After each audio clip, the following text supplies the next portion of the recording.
फातिमा अपने खेमे में वापस चली गई और जब दिन निकल आया तो रोजमर्रा के काम में लग गई। वे सब काम जो वो सालों से करती आई थी, मगर सब कुछ बदल चुका था। नखलिस्तान उस लड़के के बिना सूना था। सब कुछ जैसे बेमानी हो गया था। अब नखलिस्तान वैसा कहाँ रह गया है जहां 50,000 खजूर के हरे भरे पेड़ थे, 300 कुएं थे और जहां लंबा सफर तय करने के बाद यात्री आकर विश्राम करते थे।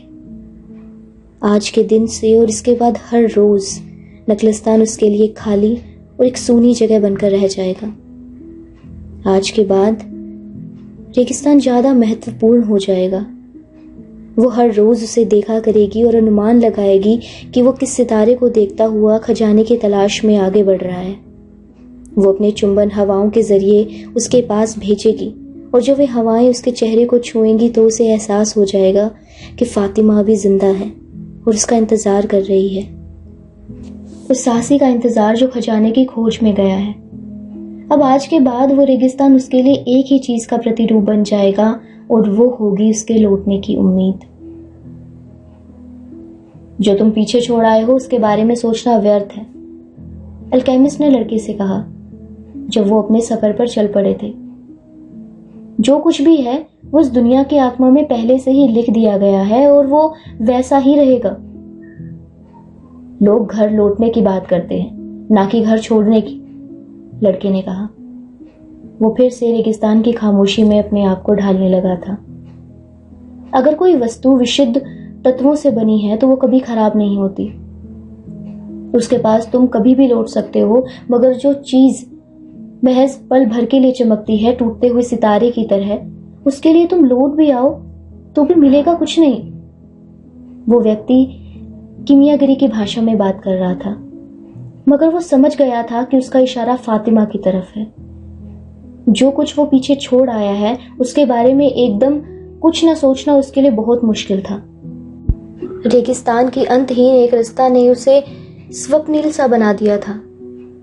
वो देख रहा था वो पेड़, वे कुएं और उसका वो चेहरा जिसे वो प्यार करता था, वे सब उसकी आंखों में तैरने लगे।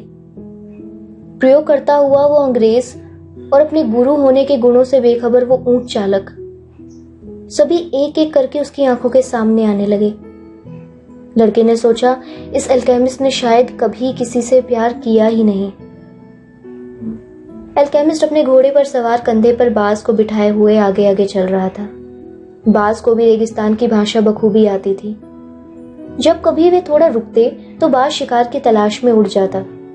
पहले दिन वो एक खरगोश का शिकार करके लौटा और दूसरे दिन 2 परिंदों का। रात के समय जब वो सोने का सामान बिछाते तो छुपाकर आग जलाते। रेगिस्तान की रातें बड़ी ठंडी थी और चंद्रमा के कृष्ण पक्ष के कारण अंधेरी से अंधेरी होती जा रही थी। 1 हफ्ता गुजर गया चलते हुए और इस बात की सावधानी बरतते हुए कि कबीलों की लड़ाइयों में फंस न जाएं। कभी कभी तेज हवा चलती तो लड़ाइयों में मारे गए योद्धाओं के रक्त की भीनी बीमार गंध अपने साथ लेकर आती। तो उस लड़के को लगता कि जो उसकी आंखें नहीं देख पाई हैं उसे हवा ने शगनों की भाषा में बता दिया है, नहीं तो थोड़ी दूर पर ही चल रही लड़ाई में वो निश्चित रूप से फंस जाते। 7वें दिन अल्केमिस्ट ने और दिनों की अपेक्षा थोड़ा पहले ही पड़ाव डाल दिया। बाज शिकार के लिए उड़ गया और अल्केमिस्ट ने लड़के को पानी की बोतल दी। तुम्हारा सफर अब लगभग समाप्ति पर है, अल्केमिस्ट ने लड़के को बताया। मैं तुम्हें मुबारकबाद देता हूं इसलिए कि तुम अपनी नियति की खोज में लगन से लगे रहे और आपने रास्ते में मुझे कुछ भी नहीं बताया। मैं सोचता था कि आप मुझे कुछ वो बातें बताएंगे जो आप जानते हैं। कुछ दिनों पहले मैं एक अंग्रेज के साथ रेगिस्तान का सफर तय कर रहा था। उसके पास कीमियागरी की बहुत सी किताबें थी, मगर उन किताबों में से मैं कुछ भी नहीं सीख सका।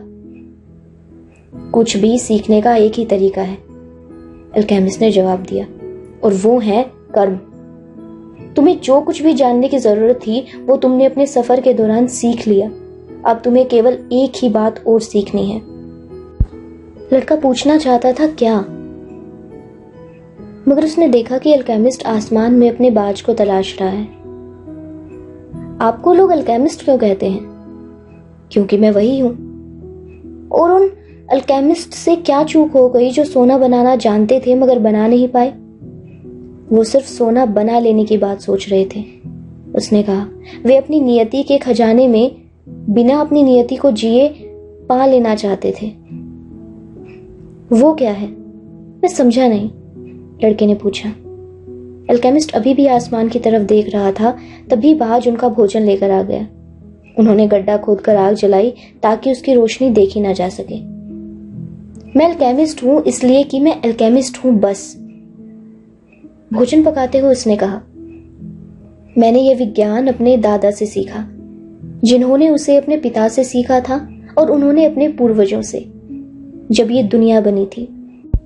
उस समय में उत्कृष्ट कृति को एक नगीने की सतह पर लिखा जा सकता था, मगर लोग सरल चीजों को नकार कर पुस्तिकाएं, टीकाएं और दर्शन ग्रंथ लिखने लगे।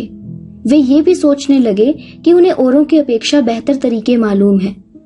इस सब के बावजूद नगीने की वो इबारत आज भी मौजूद है। क्या लिखा था उस नगीने की सतह पर? लड़के ने जानना चाहा। अल्केमिस्ट रेत पर चित्र बनाने लगा। ऐसा करने में उसे केवल 5 मिनट लगे। जब वो चित्र बना रहा था तो लड़के को बूढ़ा बादशाह याद आया वो चौक जहां उनकी मुलाकात हुई थी। लगता था उसको गुजरे सालों हो गए। यही सब कुछ लिखा हुआ था नगीने की सतह पर। अल्केमिस्ट ने अपना चित्र समाप्त करते हुए कहा। लड़के ने रेत पर लिखी हुई लिपि को पढ़ने की कोशिश की। लगता है ये कोई कूट भाषा है, लड़के ने निराश होते हुए कहा। ये कुछ वैसे ही है जैसी मैंने अंग्रेज की किताबों में देखी थी। नहीं, ऐसा नहीं है, अल्केमिस्ट ने जवाब दिया। ये बिल्कुल उन 2 चीलों की उड़ान की तरह है जिन्हें किसी तर्क से नहीं समझा जा सकता। नगीने वाली इबारत विश्वात्मा से तादात्म्य स्थापित करने का सहज उपाय है। अक्लमंद लोगों को मालूम है ये दुनिया तो महज एक परछाई है, उस जन्नत का एक प्रतिरूप। इस ईश्वर का अस्तित्व ही प्रमाण है इस बात का कि इसके अलावा भी एक और दुनिया है जो सब तरह से संपूर्ण है। ईश्वर ने इस दुनिया को इसलिए बनाया कि आदमी यहाँ की भौतिक वस्तुओं की नश्वरता देखकर उसकी आध्यात्मिक शिक्षाओं को समझ सके और उसकी चमत्कारिक बुद्धिमत्ता को पहचान सके। कर्म से मेरा अभिप्राय यही है। क्या मुझे नगीने वाली इबारत समझ लेनी चाहिए? लड़के ने पूछा। अगर तुम कीमियागिरी की प्रयोगशाला में होते तो शायद ये समय उसे समझने के लिए बेहतर होता, मगर तुम तो रेगिस्तान में हो। अपने आप को पूरी तरह उसी में तल्लीन कर दो। ये रेगिस्तान तुम्हें पूरी दुनिया का बोध करा देगा। वैसे पृथ्वी की कोई भी वस्तु ऐसा बोध करा सकती है। तुम्हें पूरे रेगिस्तान को भी समझने की जरूरत नहीं है। रेत का महज एक कण ही काफी है। उसी के बारे में चिंतन करो तो ये अद्भुत सृष्टि तुम्हारी समझ में आ जाएगी। मैं अपने आप को रेगिस्तान में किस तरह तल्लीन करूं? लड़के ने पूछा। अपने दिल की सुनो, उसे सब मालूम है। उसका जन्म विश्वात्मा से ही हुआ है और एक दिन वो उसी के पास वापस लौट जाएगा। रेगिस्तान में 2 दिन और बीत गए, यूं ही चलते चलते खामोशी में। अल्केमिस्ट थोड़ा चौकन्ना हो गया क्योंकि अब वे उस इलाके में प्रवेश कर रहे हैं जहां खूनी लड़ाइयां चल रही थी। वे आगे बढ़ते जा रहे थे। लड़का कोशिश कर रहा था अपने दिल की बात सुनने की। ऐसा करना आसान नहीं था। गुजरे समय में उसका दिल सारी दास्तां बता दिया करता था, मगर अभी कुछ दिनों से ऐसा नहीं था। एक समय था जब उसका दिल अपनी सारी उदासी उससे कह डालता था और कभी वो उगते सूरज को देखकर इतना भावुक हो जाता था कि उसकी आंखें नम हो आती थी। वो तब बड़े जोर से धड़कता जब लड़के से खजाने की बात करता और फिर इतनी धीमी गति से धड़कता जब लड़का रेगिस्तान के अनंत क्षितिज को सम्मोहन में डूबा देख रहा होता था। फिर भी ये तो तय था कि उसका दिल एकदम शांत कभी नहीं हुआ, तब भी जबकि वो और किमियागर रेगिस्तान का सफर बिना कोई बात किए तय कर रहे होते थे। उस रात पड़ाव डालने के बाद लड़के ने पूछा, अच्छा ये बताइए, हमें अपने दिल की बात क्यों सुननी चाहिए? क्योंकि जहां तुम्हारा दिल है वहीं पे तुम्हें अपना खजाना मिलेगा। मगर मेरा दिल तो उत्तेजित है, लड़के ने कहा। उसके अपने सपने हैं, वो भावुक हो जाता है वो रेगिस्तान की एक नवयुवती पर आसक्त हो गया है। जाने क्या क्या पूछता रहता है मुझसे। रातें गुजर जाती हैं, मुझे सोने नहीं देता और मुझे मजबूर करता है कि मैं फातिमा के बारे में सोचूं। तो ये तो बहुत अच्छा है। इसके मायने हैं तुम्हारा दिल अभी भी जिंदा है। सुनते रहो कि क्या कहता है। अगले 3 दिनों में वे कई बार योद्धाओं के नजदीक से गुजरे और कई बार वे उन्हें दूर शितज के पास दिखाई दिए।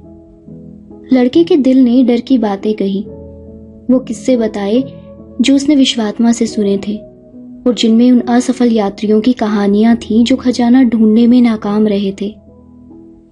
कभी कभी उसका दिल उस लड़के को डरा देता था कि कहीं उसे खजाना ना मिला, फिर किसी दिन वो ऐसे ही रेगिस्तान में मर जाएगा। कभी वो कहता कि वो बहुत संतुष्ट है। आखिर और क्या चाहिए जीवन में? प्यार और पैसा सब कुछ तो पा लिया। मेरा दिल दगाबाज है, लड़के ने अल्केमिस्ट से कहा।